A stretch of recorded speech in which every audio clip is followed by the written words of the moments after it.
Everything is written in this letter from my grandpa. I know exactly what you did. That's a lie. It's not a lie. Shall I read it out loud for you? Yes, that's nonsense, all lies. Even now, they refuse to admit what they've done. I was beyond angry, just utterly amazed. Just give me that letter. My father-in-law tried to lunge at me, but the police officer protecting me blocked him. The police officers restrained my in-laws from both sides. Alice. My husband, Mark, murmured my name and hung his head. I can't see you as my husband anymore. To do such terrible things to the people I care about. I trusted you. I managed to say this much, but the rest of my words turned into sobs, and I couldn't continue. My name is Alice Smith, 52 years old. I am an ordinary housewife with one daughter. If there's anything different about me, it's that my grandparents were wealthy. When I was just 1 year old, my parents died in a car accident. So, I have no memory of my parents at all. Instead, I was raised with immense love by my maternal grandparents. Sometimes I envied my friends who had both parents. But my grandparents cherished me so much that even my friends envied me. My grandpa, John, was the chairman of the Smith Group, managing several large companies, and my grandma, Emily, was his supportive partner. I grew up without any wants under this loving couple. They raised me, their only daughter's grandchild, with a warm heart. Our home had maids, chefs, gardeners, and many other people, all of whom treated me with great care. So I never had time to feel lonely, for which I feel a bit sorry for my parents. Back then, my paternal grandparents were still alive and would visit me a few times a year from a distance. But I remember feeling quite lonely when they passed away in later years. Right after graduating college, I married my husband, Mark. It was more like an arranged marriage. It was already decided that we would get married. I will marry someone suitable to take over my grandparents' company, I thought from a young age, and Mark was truly perfect in that regard. My grandparents chose him with all their might to ensure my happiness. Mark moved into our family as the spouse of the heiress. I had no complaints and was satisfied with this marriage. I can say that my married life with Mark was happy. Mark was determined to become the successor of our group through our marriage and worked hard to fit that role. People who saw our marriage as a strategic one wouldn't understand, but we truly came to trust each other. It wasn't a passionate love like a romantic marriage, but we quietly and firmly nurtured our love as a couple, seeing each other as irreplaceable. Well, that's how I felt. However, the one thing that troubled us was that we couldn't have children easily. My mom and grandma both married young and had daughters at the age of 20. I wanted to have children as soon as possible, like them. But I followed my grandparents' advice to at least graduate college. So I married Mark at 22 after graduating. Finally, at 29, 7 years after our marriage, we were blessed with our only daughter, Hillary. Hillary was so adorable, and as a couple, we cherished her just as my grandparents had cherished me. Hillary is really my only weakness. If something were to happen to you, I don't know how I'd go on living. Oh, what about me? I can't be your weakness. No, it's not like that. Alice, you are important too. When I sulked, Mark got panicked. When I stopped teasing and laughed, Mark looked relieved. In that perfect happiness, the one thing that slightly darkened my expression was Mark's parents. From my perspective, my in-laws. How should I put it? They were the kind of people who would watch me slyly from below. I treated them politely because they were Mark's parents. But if it weren't for that, I wouldn't have wanted to get close to them. My father-in-law, Bill, was the president of a subsidiary of the Smith Group, but he didn't have much management skill. He had run the company he inherited from his parents into the ground and had to beg my grandpa for help, barely keeping it afloat. My grandpa used to say, if he weren't Mark's father, I'd remove him from his position, considering it a mistake. And my mother-in-law, Lisa, was just as unpleasant, always cozying up to me whenever something happened. Alice, there's a party at George's company, and I need to attend, but I don't have a suitable bag.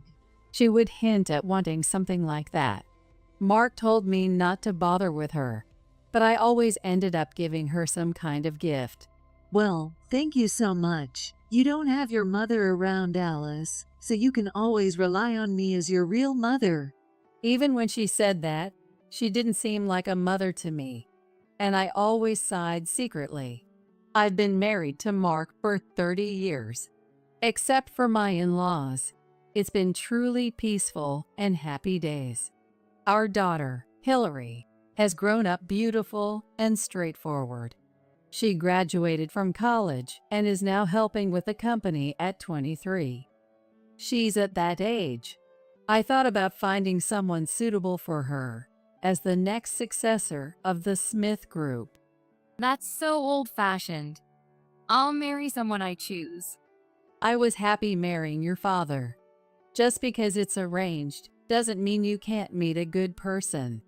Of course, I love Dad, but I want to explore my own possibilities more. And I want to be happy with the person I meet at that time. Is that so wrong? Even when I suggested arranged marriage to Hillary, she brushed it off.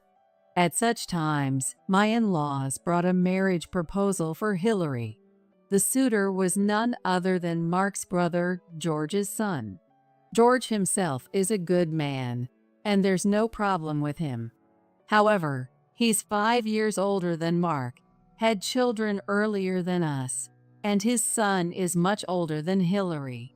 Moreover, I heard that even at 35, he is still single because he resembles his grandparents more than his parents and gets rejected even when there's a marriage proposal.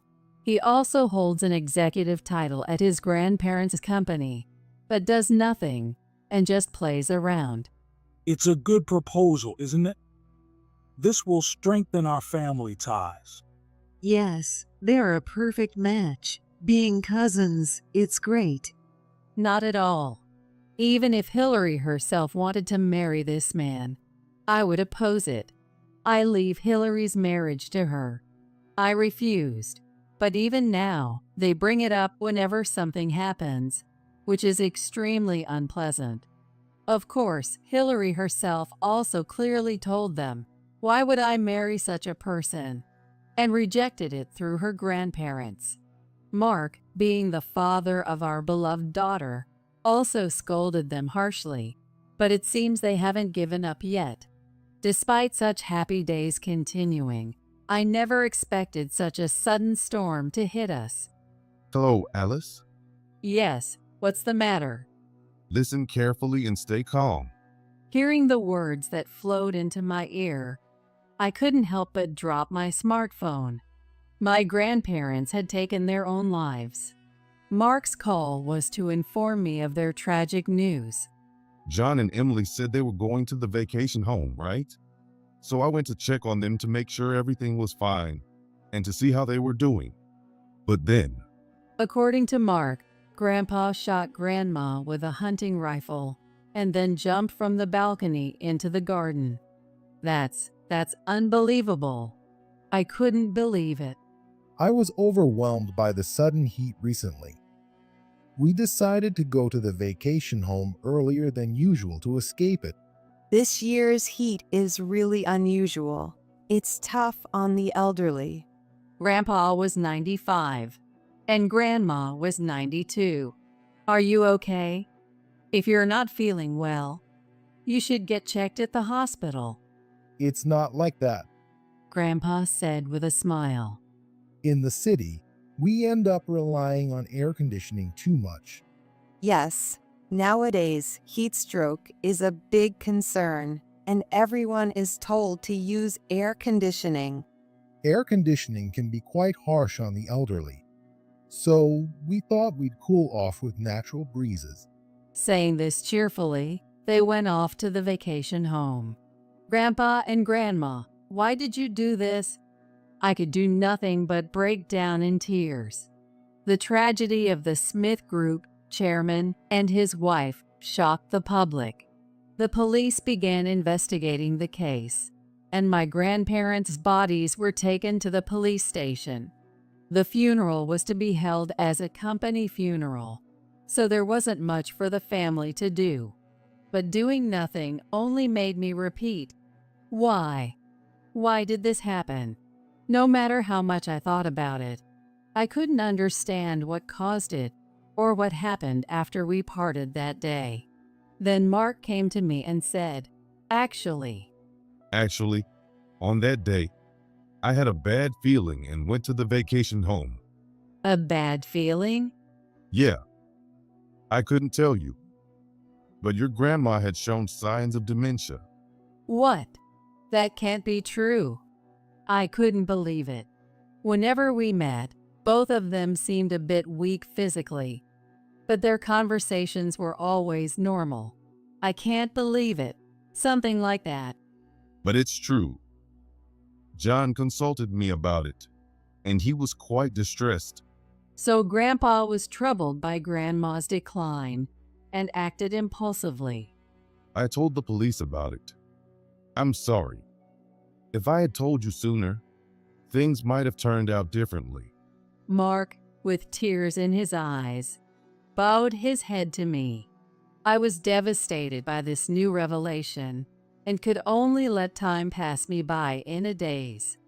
A week after my grandparents took their own lives, a letter arrived at our house.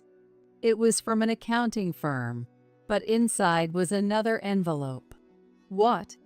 I was genuinely surprised to see the sender. It was a letter from Grandpa.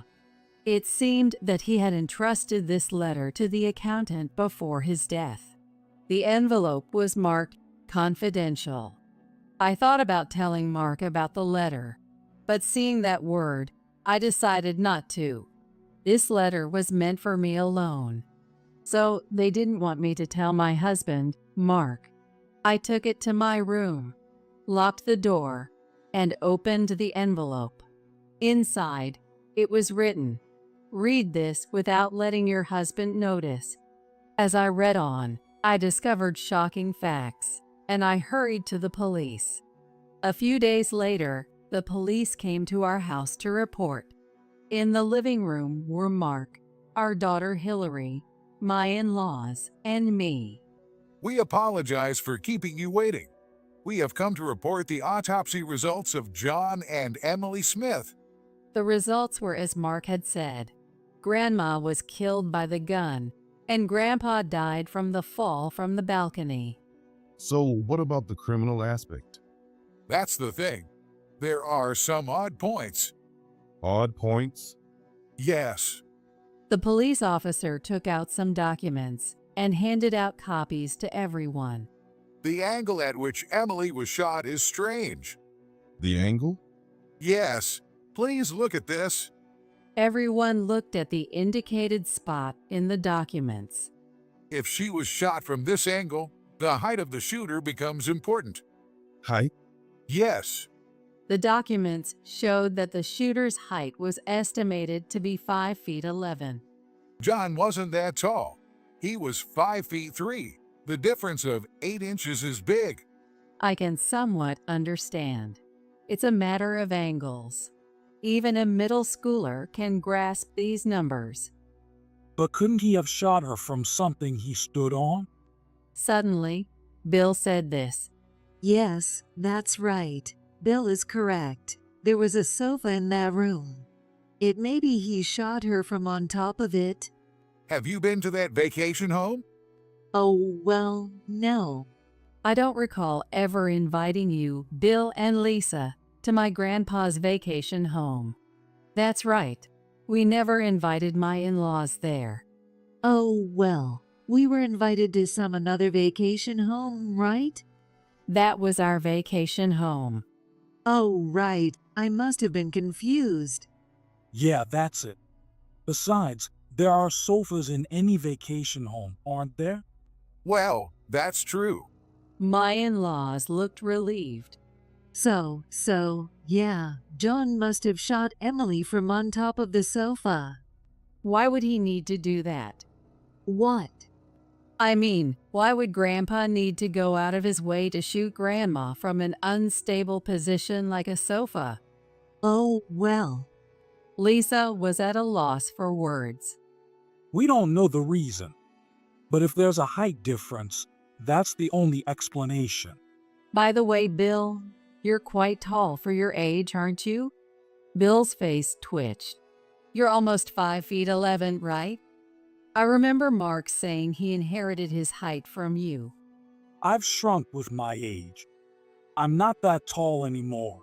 His shoulders seemed to slump a bit. By the way, Bill, you also have a hunting license, don't you? No, I only have the license. I don't own a gun anymore. But you know how to handle one.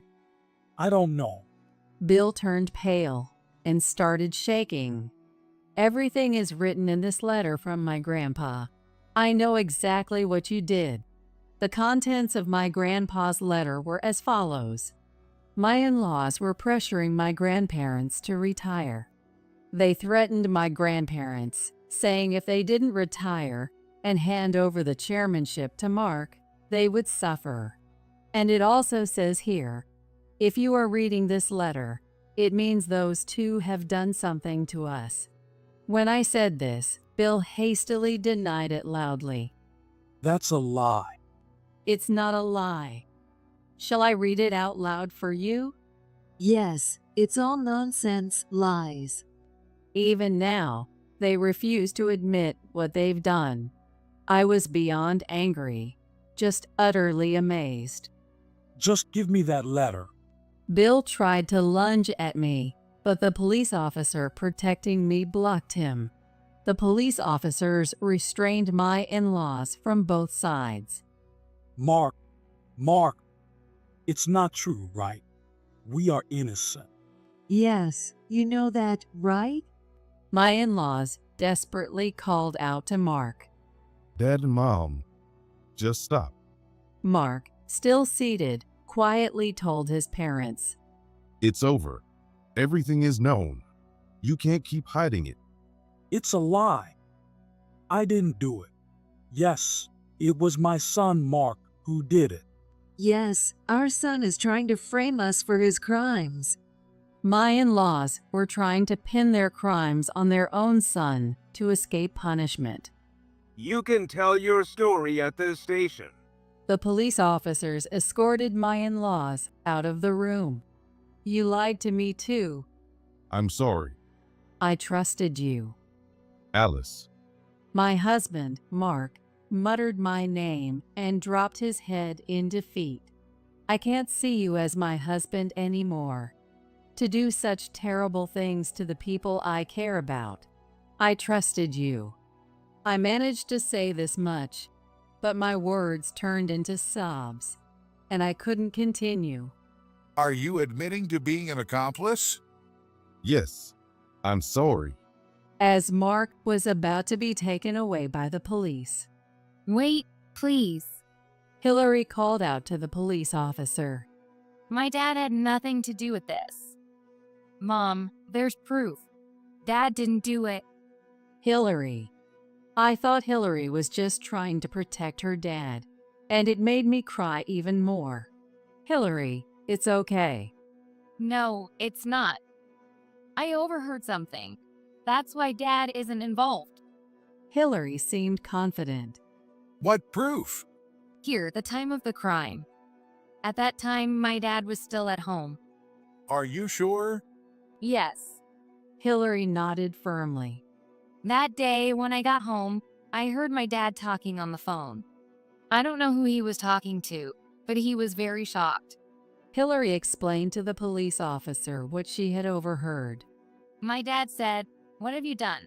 Then, after listening for a while, he said, "No, Hillary, but..." Something like that. Hillary, you say? Yes. I was listening because I thought it might concern me, so I'm sure. It takes at least 2 hours to get from here to their vacation home, even if you rush. So, my dad couldn't be involved. I looked into Hillary's eyes. Those eyes were not protecting her dad or lying, they said. Anyway, we still need your husband to come to the station and talk. Mark was escorted out of the room by the police, following his parents. After the police investigation, it was revealed, as the letter stated, that my in-laws had been persistently pressuring my grandparents to hand over the chairmanship. Frustrated by their refusal, they thought that by getting rid of my grandparents, Mark would become chairman. Mark learned about his parents' actions through a phone call from them, which Hillary had overheard. I told my parents to turn themselves in, but they said if they did, Hillary would be known as the granddaughter of criminals. She would have to live with that burden for the rest of her life. They asked if I was okay with that, so I'm sorry. Mark confessed everything to the police, which greatly helped in uncovering his parents' crimes. Dad, it must have been tough. Your own parents committed the crime, and then using me as a shield to threaten you. Hillary cried for Mark. I also felt despair, thinking I had been betrayed by someone I trusted. But I understood that his concern for our daughter was significant. As a result, although Mark was initially suspected of being an accomplice, he was eventually not prosecuted for aiding and abetting murder. Aiding and abetting murder is a charge that can be brought against someone who knows about a crime and hides or protects the perpetrator. But in cases involving family, the emotional context can lead to forgiveness. This time, because of the gravity of the crime, I thought it might result in a severe outcome, but it seems it was recognized that Dad couldn't speak out because he was thinking of me. That's how it turned out. My in-laws were, of course, charged with serious crimes. Given their age, they were eager to make Mark chairman as soon as possible and reap the benefits. But my grandpa had seen through their intentions.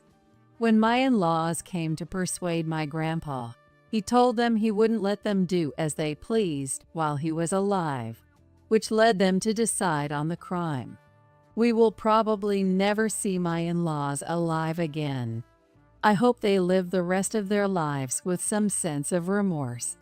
George's son, whom they wanted to marry off to Hillary. He seems to be doing better now that he's away from his grandparents. As the eldest son of the eldest son, he was taken from his real parents and controlled by his grandparents, which left him unable to do anything on his own. Now he's using his programming skills to start his own business and says he wants to become like his father someday. Mark wasn't charged, but he couldn't stay with the company, so he stepped down. I took over the chairman position from my grandpa, and now we're waiting for Hillary and her fiancé to grow into their roles as worthy successors. Hillary really did find her own husband.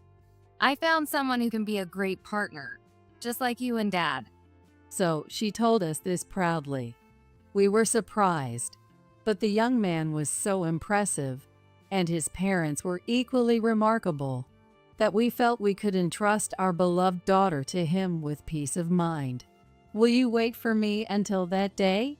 I don't expect John and Emily to forgive me for my mistakes by taking care of you and Hillary from now on. But thank you, Alice. Mark is now my shadow, supporting me. When Hillary becomes independent, and I can finally lay down my heavy burdens, well, I'd like to fall in love with you then. Don't you think we could have that kind of second life? When I said that, Mark just smiled silently.